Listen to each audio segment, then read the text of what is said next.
Muy buenas noches a todos los pacientes de FUNEICO, a todas sus familias. Hoy estamos en nuestra actividad educativa y tenemos una invitada muy especial. Es una conferencista que tiene una gran experiencia en enfermedad inflamatoria intestinal, es un referente mundial en publicaciones y en el conocimiento de esta enfermedad en el mundo. Entonces es un privilegio poder tener esta noche a la doctora Joana Torres, quien es gastroenteróloga de la Universidad de Coimbra, Portugal, y del Hospital Beatriz Ángelo de Portugal, y profesora auxiliar en la Universidad de Lisboa y auxiliar en el Mount Sinai en Nueva York. Doctora Joana, muchísimas gracias por estar aquí para los pacientes de FUNEICO, para Gracias. sus familias, y vamos a tratar un tema que los pacientes nos han preguntado muchísimo y la doctora también quiso tratar el día de hoy, y es si podremos algún día prevenir la enfermedad inflamatoria intestinal. Los invitamos a que hagan sus preguntas activamente en el chat para resolverlas al final de la conferencia. Bienvenida, doctora, y es un placer y estamos muy agradecidos desde Colombia, tanto los médicos como los pacientes, porque realmente hemos aprendido mucho de usted en los congresos y ahora en esta actividad educativa que va a quedar grabada para todos aquellos que de pronto no logren conectarse hoy. Pues muchas gracias, Viviana, y buenas noches toda la gente que nos está escuchando. Yo voy a intentar hablar en español muy despacito. Ujú. Entonces, que yo soy una gastroenteróloga que trabaja en Portugal, pero he pasado mucho tiempo en los Estados Unidos trabajando, haciendo investigación sobre la enfermedad inflamatoria intestinal y mucho sobre el tópico de la predicción y la prevención de la enfermedad inflamatoria intestinal. Entonces, que pues voy a mostrar algunos diapositivos solo para hacer más fácil, para guiar nuestra discusión, pero lo voy a hacer de una forma muy despacito. Entonces, que sabemos que hay un aumento de las tasas de incidencia de enfermedad inflamatoria intestinal en todo el mundo. Y entonces que yo cuando he estudiado medicina y cuando he estudiado para ser gastroenteróloga, he aprendido que la enfermedad inflamatoria intestinal era una enfermedad que existía en el norte de Europa y en el norte de América, en Estados Unidos y Canadá, pero hoy sabemos que eso está cambiando. Y entonces que hay un aumento muy significativo en países de América del Sur, en Asia, en países de África. Entonces que eso nos preocupa mucho. Sabemos también que hay un aumento de la incidencia en niños y como es una enfermedad que es diagnosticada muy temprano en la vida, entre los 15 y 35 años de edad, la gente va a vivir toda su vida casi con la enfermedad. Entonces, que es el número de pacientes con enfermedad inflamatoria intestinal va a aumentar muchísimo en todo el mundo. Entonces, que las estimativas muestran que, por ejemplo, en países como Canadá, hoy la prevalencia, el número total de casos, ya ultrapasa el 1%. Entonces, que es una enfermedad que tiene un impacto muy grande en los enfermos, pero también en las familias y en la sociedad. Entonces, creo que para nosotros como médicos y para los enfermos, estamos viviendo una época que hay muchísimas novedades y que hay una mejoría muy significativa de los tratamientos, de los métodos de monitoreo y de los outcomes de los pacientes con enfermedad inflamatoria intestinal, porque hay muchas estrategias nuevas que están siendo utilizadas en la práctica clínica. Pero lo que pasa es que aún no tenemos una cura para la enfermedad inflamatoria intestinal y aunque haya muchas mejorías en los tratamientos, hay pacientes que no responden a los tratamientos, sigue habiendo una alta tasa de cirugía intestinal. Entonces creo que y la comunidad de investigadores, de pesquisadores que trabaja en la enfermedad inflamatoria intestinal quiere y cree que es muy importante empezar a pensar un poquito distinto. Entonces, no solo tratar y trabajar para tener una cura, pero pensar un poquito antes que la enfermedad empiece. Entonces, todos los objetivos de esta investigación es identificar los marcadores, los biomarcadores que nos permitan predecir el riesgo de enfermedad inflamatoria intestinal para que un día sea posible tener una estrategia para prevenir la enfermedad inflamatoria intestinal. Entonces, sé que puede parecer y es una idea y un tema muy, muy ambicioso, pero la verdad es que tenemos ahora muchas evidencias que nos han enseñado que en la realidad, muchos años antes de lo diagnóstico, muchos años antes de los síntomas, ya es posible detectar alteraciones en el suero, en el sangre de los pacientes que van a desarrollar enfermedad inflamatoria intestinal en el futuro. Ya es posible también detectar alteraciones en el microbioma intestinal. Y entonces que tenemos las pruebas que hay un periodo preclínico que precede el diagnóstico de la enfermedad inflamatoria intestinal. Entonces, estamos haciendo muchísimos estudios intentando perceber mejor los biomarcadores que se pueden detectar durante este periodo. Entonces, ustedes se preguntan cómo es posible, cuáles son los estudios. Entonces, es muy, bueno, no es sencillo porque es muy eficiente, pero hay los cohortes de pacientes o de pacientes en riesgo, de personas en riesgo, hoy que es posible estudiar. Entonces, por ejemplo, hay estudios muy largos con muchos individuos asintomáticos que han seguido los individuos en el tiempo y algunos han desarrollado enfermedad inflamatoria intestinal. Entonces, hemos estudiado los biomarcadores en estos individuos y hay también los estudios en que tuvimos acceso al sangre de los pacientes de enfermedad inflamatoria intestinal que había sido recogido muchos, muchos años antes del diagnóstico. Entonces, este es un estudio muy importante donde se llama el GEM Project, entonces que genética, ambiente y microbioma, Genetics, Environment, Microbiome, donde investigadores en Canadá han reclutado más de 5.000 familiares en primer grado de pacientes con enfermedad de Crohn. Y entonces, cuando han reclutado a estos individuos que no tienen enfermedad, han hecho recoja de muestras de soro, de muestras de heces para el microbioma, de orina, y después los han seguido por un periodo muy largo de tiempo, casi 10 años, y algunos han desarrollado enfermedad inflamatoria intestinal. Entonces, que para ustedes este es un gráfico muy complejo, pero el mensaje es muy simple. Entonces, que cuando estos individuos asintomáticos, que eran los niños o los hermanos de enfermos con enfermedad de Crohn, han hecho una medición que se llama la permeabilidad intestinal y han visto los investigadores que los individuos que tenían una permeabilidad intestinal alterada tenían mucha más probabilidad de desarrollar enfermedad inflamatoria intestinal, entonces potencialmente indicando un posible biomarcador.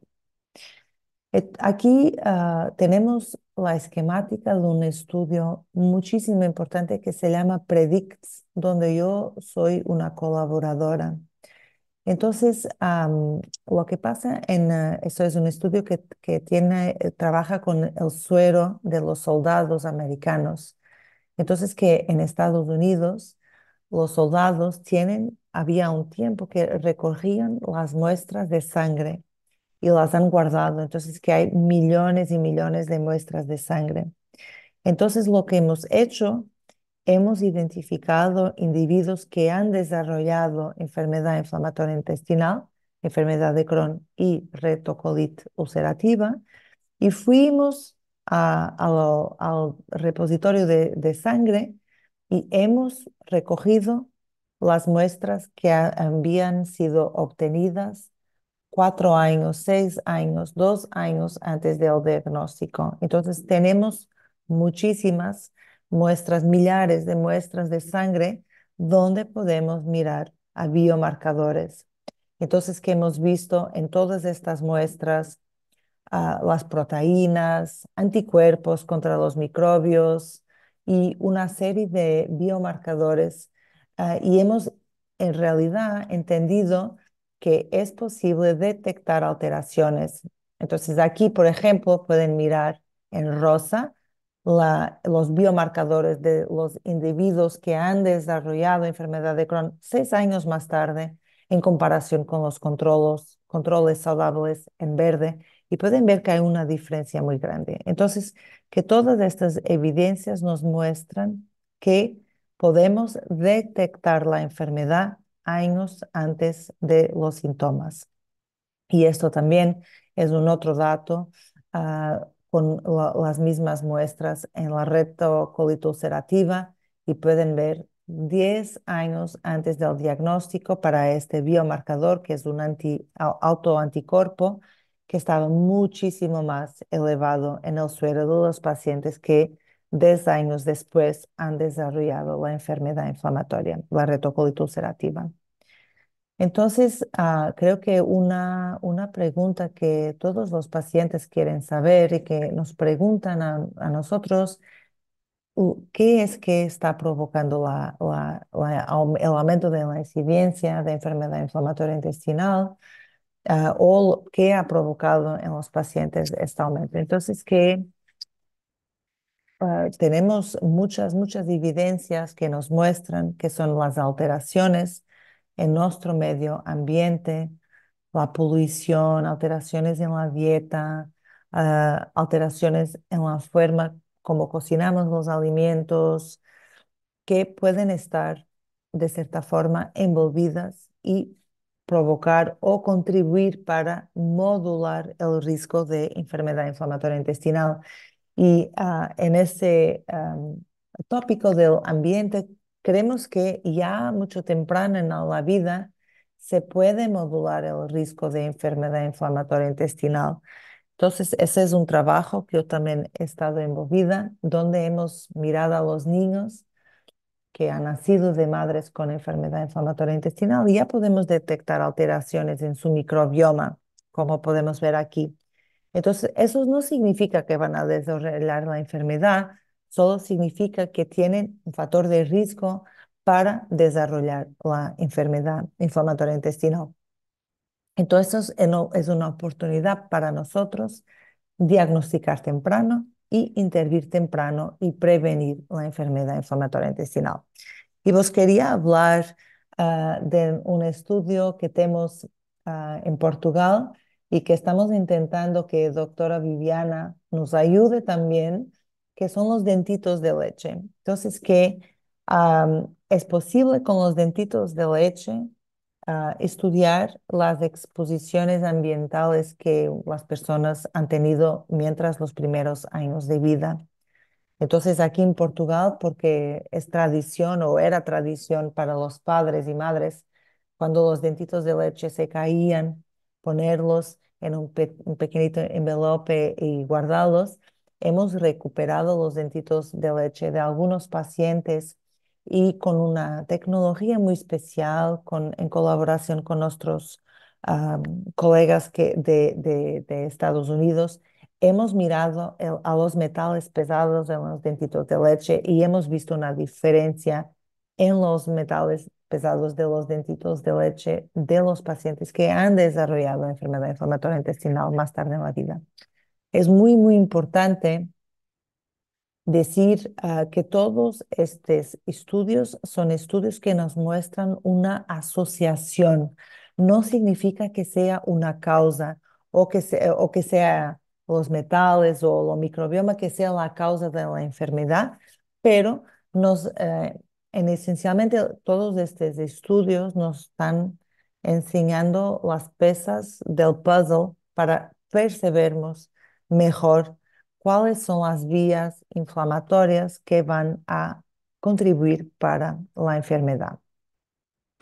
Entonces, nuestro objetivo como investigadores es que un día tengamos un conjunto de tests o de biomarcadores en el sangre que nos permitan diagnosticar precozmente la enfermedad inflamatoria intestinal. Entonces, que la gente, por ejemplo, los familiares de primer grado, porque son los que tienen un riesgo más elevado de desarrollar enfermedad inflamatoria intestinal, que puedan hacer un test y que ese test pueda decir la probabilidad de desarrollar enfermedad inflamatoria intestinal. Y yo creo que estamos muy, muy cerca de tener esos biomarcadores disponibles y estamos trabajando muchísimo para eso. Entonces creo que hay algunos puntos esenciales. Primero, sabemos que los familiares en primer grado, entonces los hijos de los enfermos, los hermanos de los enfermos, tienen el riesgo más aumentado de desarrollar enfermedad inflamatoria intestinal. El riesgo absoluto es bajo, es como que 5%, pero el riesgo relativo es como que 4, 8 veces más grande que en la población sin historia de enfermedad inflamatoria intestinal. Sabemos que la genética, aunque sea importante, tiene un riesgo muy limitado para predecir la enfermedad inflamatoria intestinal y sí creemos que um, la, la, la solución la vamos a encontrar estudiando los factores ambientales. A mí me interesa muchísimo el periodo del inicio de la vida porque creo que es muy, muy interesante porque los primeros años de vida son donde se hace la educación del sistema inmunitario y como he dicho, estamos trabajando para poner todo esto junto y tener como que biomarcadores para diagnóstico precoz. ¿Cuál es nuestro objetivo final? Pues que un día podamos llamar a la gente, testar y discutir una estrategia de prevención. No sabemos aún cuál será la estrategia o si múltiples estrategias de prevención. Seguramente promover un microbioma saludable en la infancia, tener una dieta saludable, no fumar, tener un estilo de vida saludable, son todo actitudes positivas que pueden ayudar y nosotros creemos que pueden ayudar a prevenir. Lo que no sabemos es si para la gente que ya tenga los biomarcadores, si será necesario tener algo más parecido como un probiótico o incluso uno fármaco. ¿Cuáles son los consejos que yo puedo dar hoy? Pues especialmente para los hijos de los pacientes con enfermedad inflamatoria intestinal, utilizar antibióticos solo cuando es necesario, porque sabemos que hay muchos estudios a mostrar que antibióticos no necesarios pueden promover un aumento de riesgo. La amamentación materna se piensa que puede ser protectora.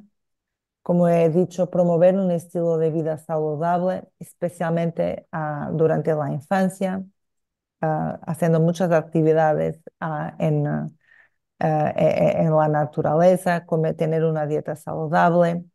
Muy importante la dieta, aunque no sabemos concretamente si es este alimento o otro alimento, sabemos que las comidas que son muy procesadas tienen un riesgo, son proinflamatorios, entonces que pueden aumentar el riesgo.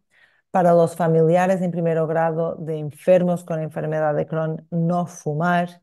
Y claro, lo más importante es que, especialmente los familiares en primer grado, que no deben ignorar síntomas gastrointestinales que tengan, pues puede estar en curso el inicio de una enfermedad inflamatoria intestinal. Como he dicho, no sabemos cuál puede ser la prevención y además sabemos que es una enfermedad muy heterogénea. Los pacientes lo saben. Unos pacientes tienen enfermedad en el intestino delgado, otros en el colon, otros tienen enfermedad perianal, otros tienen manifestaciones en sus articulaciones. Entonces, que hay mucha heterogeneidad.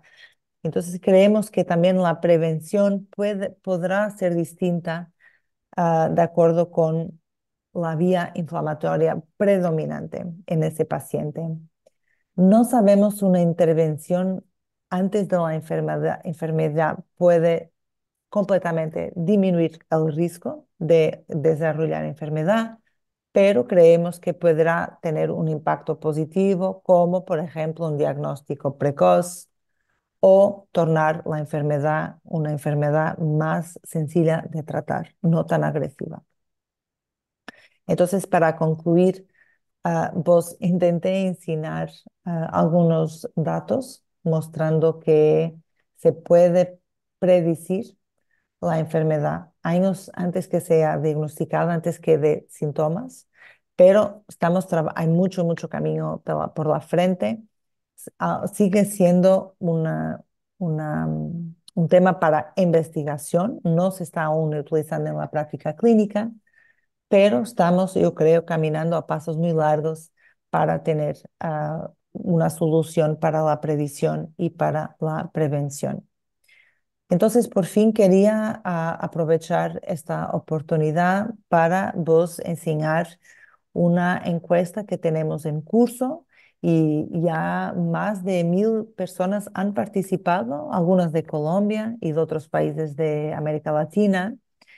Entonces, esta encuesta está en español, entonces que pueden tirar la foto aquí al QR code o pueden escribir este enderezo electrónico. Es una encuesta que es completamente anónima, no hay ninguna manera de identificar quién la responde. Y el objetivo es que los familiares en primer grado de los pacientes con enfermedad inflamatoria intestinal o pacientes con enfermedad inflamatoria intestinal que tienen un hijo y tienen miedo que su hijo un día pueda tener la enfermedad, por ejemplo, que nos informen sobre lo que piensan sobre este tema de la previsión y de la prevención. O sea que para nosotros es muy importante también entender si la gente, los familiares, estarían disponibles o interesados en testar un test de sangre para saber el riesgo o no, no lo quieren, no sé. O estarían disponibles para hacer un test de saliva, por ejemplo.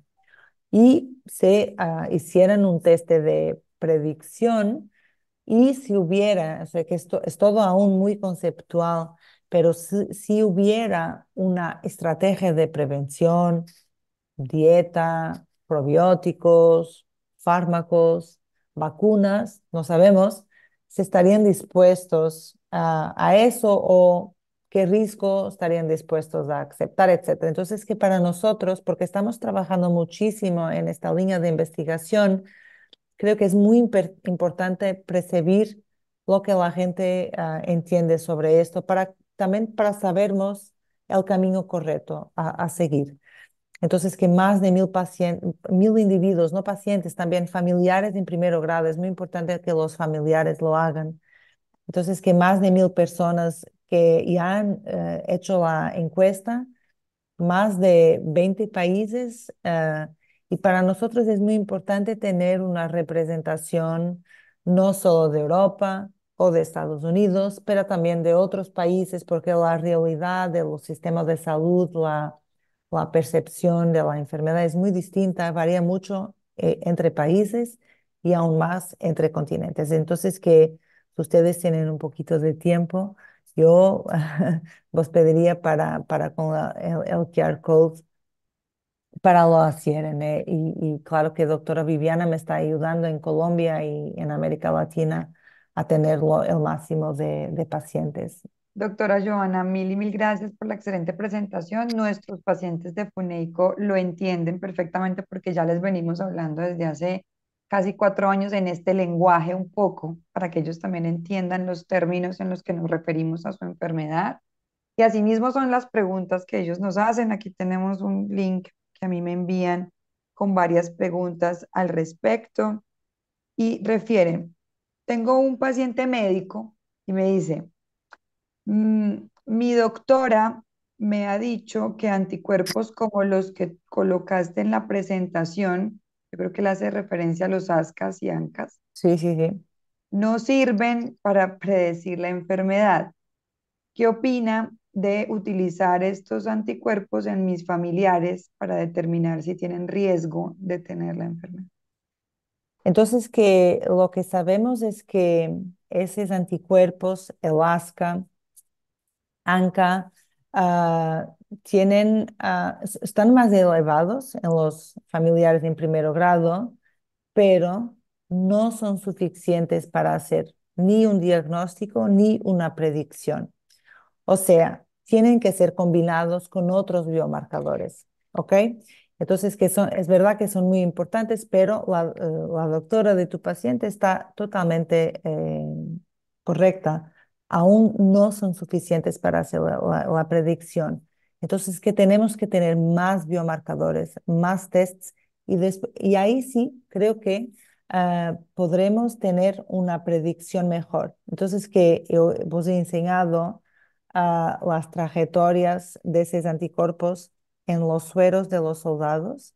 Y en ese trabajo lo que hemos visto es que la predicción de esos anticuerpos era como que 69% 5 años antes del diagnóstico. Eso no es suficiente para hacer predicción, es un test que no es suficientemente bueno, pero cuando hemos añadido proteómica, o sea, proteínas en el suero, con los anticuerpos la predicción se ha aumentado para 80%, que ya es mejor. Pero aún así, tenemos que tener un test que sea aún mejor. Por ejemplo, te doy un ejemplo, en diabetes tipo 1, en niños muy, muy, muy chiquititos, con 1 año o 2 años, ellos con la genética, anticuerpos, historia familiar y proteínas consiguen tener un test que consigue predecir con más de 90% de seguridad que los niños van a desarrollar diabetes. Entonces, eso es lo que queremos para nosotros, que tener un test que tiene mucha certeza, porque un test que sea no suficientemente bueno puede generar mucha ansiedad. Eso no lo queremos. No queremos que la gente tenga aún más problemas, además de todos los problemas que ya tenemos todos, ¿no? Con trabajo, esto, esta. Entonces, que tiene que tener una sensibilidad, una acuidad diagnóstica que sea muy buena antes de llegar a la práctica clínica. Ok, doctora, muchas gracias. Acá también tenemos, en Funeico se conectan doctores, gastroenterólogos también, y está Ujú. el doctor Fabián Juliao que le dice hola doctora, que muy Hola, contento de que Fabián. esté aquí. Y por acá nos pregunta él, aquí aprendemos todos, pacientes, médicos. Ujú, muy bien. Una pregunta, papel del uso de los anticonceptivos orales y de déficit de vitamina D como factor de riesgo de enfermedad inflamatoria intestinal. Sí, entonces que es verdad que hay algunos estudios que muestran que los anticonceptivos pueden tener un papel, la terapéutica hormonal, aunque no sea, ah, entonces que en que concierne los fármacos, la evidencia más fuerte son los antibióticos. Después hay algunos estudios con los anticonceptivos, con las estatinas, pero no tan fuertes para el riesgo de enfermedad inflamatoria intestinal. Y la segunda parte de la cuestión me he olvidado. Vitamina D, Entonces déficit de que vitamina. sí, hay un estudio donde han mirado la vitamina D en el suero de la gente años antes del diagnóstico de enfermedad inflamatoria intestinal y no hubo distinciones, no hubo diferencias. Entonces, creo que sabemos que tienen un papel de modulación de las vías inflamatorias, etcétera. Eso no significa que tiene un papel causativo, de causa. Entonces, que con base en ese estudio, no parece que es distinta en el suero de la gente que va a desarrollar la enfermedad. Gracias, doctora. Por acá le mandan muchos saludos también el doctor Fabián Puentes de Manizales. Gracias por trasnocharse aquí con nosotros. Hay una paciente y ella refiere, se llama Claudia, dice, este estudio podría ayudar a prevenir otras enfermedades relacionadas. Por ejemplo, doctora, el aspecto ambiental puede afectar mucho. En mi caso, nací por cesárea, no pude recibir leche materna de mi mamá. Desde los 3 años tengo diagnóstico de asma. A los 30 años me diagnosticaron colitis ulcerativa. Luego se consideraron que era una enfermedad de Crohn y consideran que tengo riesgo de desarrollar lupus eritematoso sistémico por los síntomas que tienen. Allí está mi pregunta. ¿Estas otras enfermedades también se podrían prevenir con estas herramientas que usted plantea? Sí, no, son preguntas muy interesantes y y muy importantes. Entonces, en la realidad, nosotros sabemos que todas estas enfermedades son mediadas por el sistema inmunitario y partillan predisposición genética, partillan también un montón de factores ambientales de riesgo y incluso muchas partillan el mismo tratamiento, ¿verdad? Entonces, lo que estamos haciendo con el profesor Colombel, que es como que el mentor de toda esta investigación, estamos intentando tener acceso a todas las muestras de suero de todas esas enfermedades inmunomediadas para que podamos aprender si es una enfermedad que después va a las articulaciones y que llamamos artritis reumatoide, o que va a la piel, que llamamos psoriasis, o los pulmones, asma. Entonces, que eso no sabemos aún, pero yo creo que sí, que yo creo que podemos pensar que son todas enfermedades que tienen una mediación muy importante del ambiente externo y del sistema inmunitario. Yo creo que lo que aprendemos con una enfermedad puede tener alguna translación para las otras. Por ejemplo, nosotros que ahora estamos muy dedicados a este tema en la enfermedad inflamatoria intestinal, en la realidad, nuestros colegas en reumatología lo han empezado a hacer hace 20 años y han publicado la semana pasada un artículo muy importante eh, mostrando que se puede prevenir la artritis reumatoide con un fármaco. Entonces, que ha sido como que un landmark muy importante para ellos, porque han tenido un ensayo clínico de prevención que ha sido positivo, que ha prevenido la artritis reumatoide. Entonces, que sí, creo que podemos aprender con las otras enfermedades inmunomediadas y también lo que aprendamos puede tener impacto para las otras enfermedades. Creo que sí. Bueno, por acá tenemos un paciente sobre las vacunas inversas y el trasplante fecal. ¿Qué tan cierto o qué tanta probabilidad hay de que estas terapias puedan ayudar a tratar la enfermedad inflamatoria? ¿Estaremos muy lejos de su aplicación real en un público en general? Soy un paciente con colitis ulcerativa. Pues los resultados de trasplante fecal son un poco controversos, ¿no? O sea que aún está en el campo de investigación para tratar los pacientes con enfermedad. Si algún día podremos utilizar trasplante fecal para prevenir o para modular el microbioma intestinal de gente en riesgo, no sé.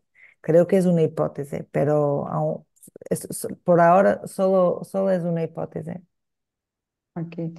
Por acá también están conectados gastroenterólogos pediatras y mamás. Nosotros tenemos muchas mamás con colitis y con Crohn y hay una mamá que nos dice mm, soy paciente con colitis ulcerativa, mi hijo tiene 11 años y ha estado hospitalizado por fiebre, dolor abdominal, leucocitosis y le he dicho que tiene colitis. Usualmente en nuestro país, doctora, son más los procesos infecciosos y por eso a veces Claro. tardamos un poco en el diagnóstico, pero ella refiere que qué tanta posibilidad tiene para desarrollar una enfermedad inflamatoria si ya tuvo un evento de colitis aislado. Entonces, que el hecho que tenga una mamá con una enfermedad inflamatoria intestinal le da un riesgo relativo un poquito más elevado, ¿no?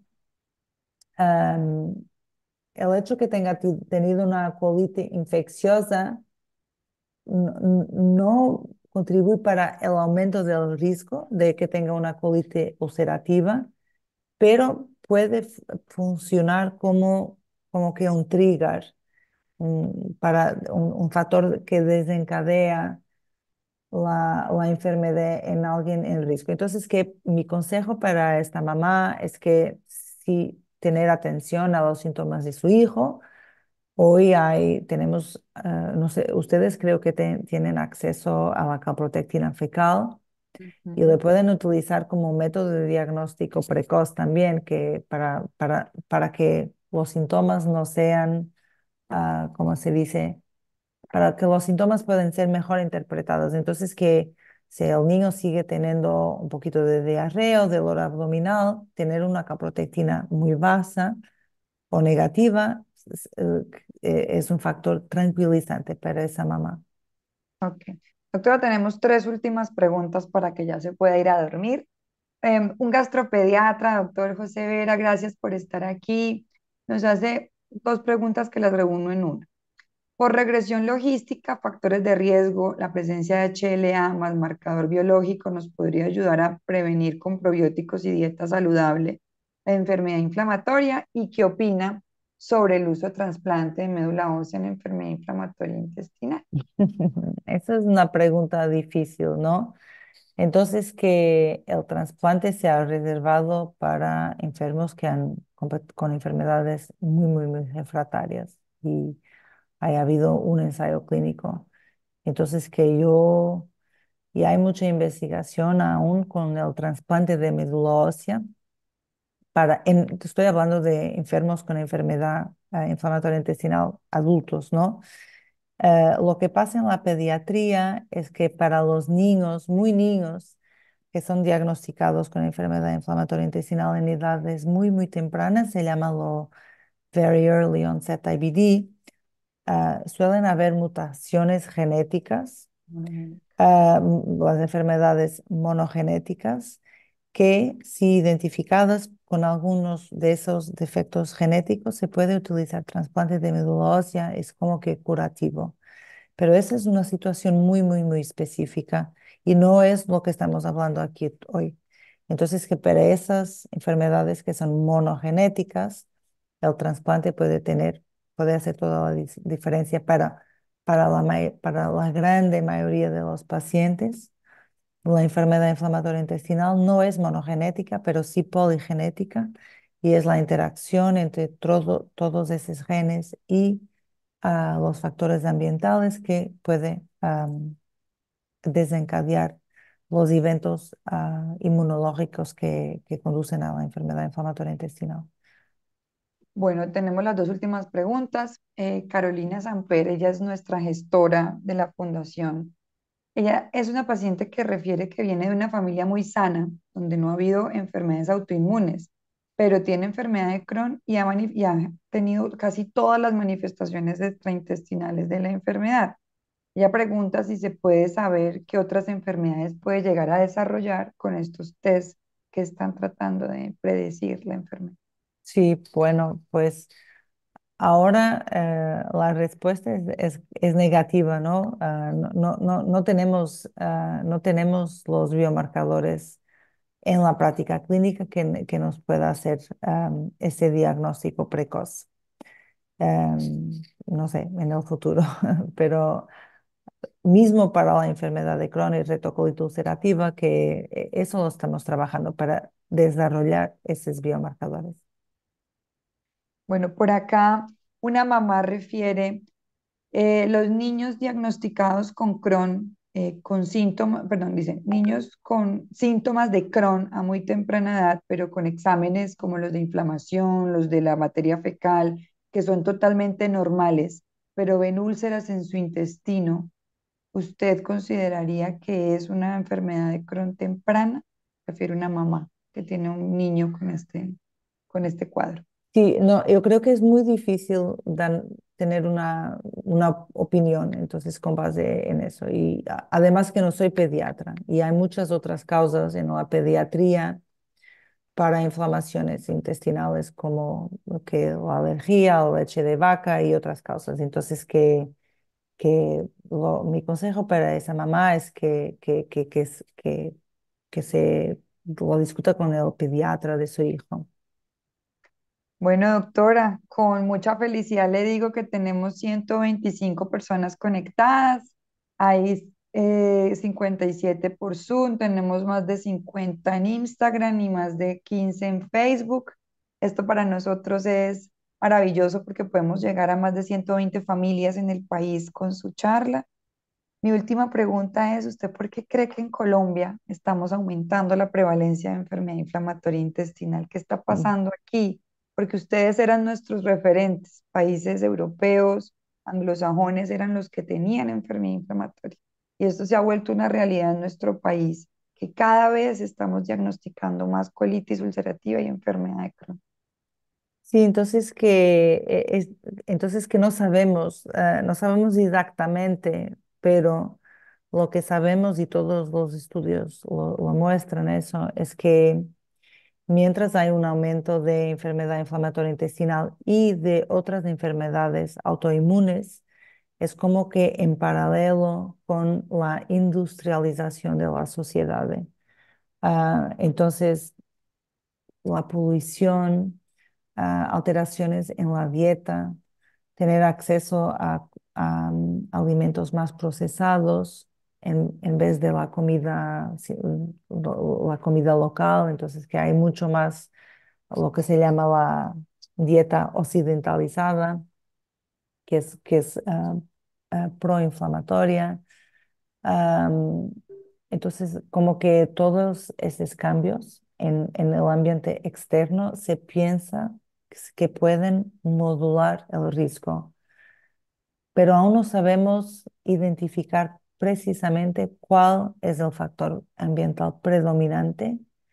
Y yo creo que puede ser que haya distintos factores ambientales que pueden actuar en conjunto y en un determinado individuo, en una determinada altura de su vida que está más predisponente, que pueden contribuir para que se empece la inflamación a nivel intestinal. Pero no sabemos incluso si el proceso de no tener enfermedad para enfermedad y toda la cascada inflamatoria, si es la misma en todos los pacientes o si son vías inflamatorias distintas. Entonces, que sabemos hoy que la enfermedad inflamatoria intestinal es muy distinta, que hay vías inflamatorias que son distintas en grupos distintos de pacientes. Creemos que eso ya puede venir mucho, mucho detrás y que y entonces que es muy difícil saber exactamente cuáles son los factores predominantes en cada individuo. Y eso es lo que intentamos responder con estas líneas de investigación. Bueno, doctora, muchísimas gracias, de verdad. Son la 1 de la mañana en Portugal y usted está aquí para nosotros, para nuestros pacientes. La queremos mucho desde Colombia. Gracias, Gracias por todo lo que nos enseña, gracias, muchas tanto a los gracias. Es un honor poder hablar para pacientes y colegas que están del otro lado del Atlántico. Y es un poquito difícil porque mi español no es perfecto, pero espero que me han podido comprender. Claro que sí, y como le digo, tenemos 125, 130 familias que la han podido escuchar y que creo que se van con una esperanza en su corazón de que las cosas a futuro Sí, sí, tienden a mejorar, de que todos aquellos que tienen hijos van a implementar todas estas recomendaciones para tratar de disminuir este riesgo en sus hijos y en sus familiares de primer grado. y este tipo de conferencias tiene mucho impacto en los pacientes. Hay que educar médicos, pero también somos unos convencidos de que hay que educar pacientes y familiares para tener pacientes más adherentes, con menos complicaciones. Y bueno, ese es el objetivo de FUNEICO y muchas gracias por estar aquí. Muchas Siempre gracias, bienvenida Viviana. en Colombia. Y bueno, un abrazo, que descanse, un abrazo para todos nuestros pacientes que están Adiós. aquí. Gracias por conectarse, por ser tan fieles a estas actividades educativas. Que estén muy bien. Chao.